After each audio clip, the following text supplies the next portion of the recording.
Hello, നമ്മളിന്ന് simple and easy breakfast within 2 minutes നമുക്ക് എളുപ്പത്തിൽ ഉണ്ടാക്കാൻ പറ്റുന്നൊരു സിമ്പിൾ ആൻഡ് ഈസി ബ്രേക്ക്ഫാസ്റ്റാണ് ഞാൻ ഇന്നിവിടെ കാണിക്കാൻ പോകുന്നത്. നമുക്ക് ആവശ്യമുള്ള ബ്രെഡ് എടുക്കുക, ഇച്ചിരി ബട്ടർ, ഒരു സൈഡിൽ ബട്ടർ തേക്കുക. അതിനുശേഷം ചൂടായ പാനിലേക്ക് നമ്മൾ ആവശ്യത്തിന് പഞ്ചസാര, ഒരു 1/4 സ്പൂണോളം പഞ്ചസാര, ഓരോരുത്തരുടെ ഇഷ്ടത്തിനനുസരിച്ച് പഞ്ചസാര ചേർക്കുക. അതിനുശേഷം നമ്മൾ വീണ്ടും ഒരു 2-3 ടീസ്പൂൺ പാല് ഓരോ സ്ലൈസിലും, ബ്രെഡ് സ്ലൈസിലും ഒഴിച്ചു കൊടുക്കണം. അതിങ്ങനെ വട്ടത്തിൽ എല്ലായിടത്തും സ്പ്രെഡ് ചെയ്യുന്ന മാതിരി നല്ലോണം സ്പ്രെഡ് ചെയ്ത് ഒഴിച്ചു കൊടുക്കുക.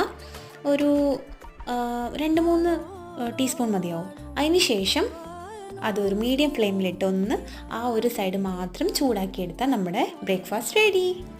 Thank you.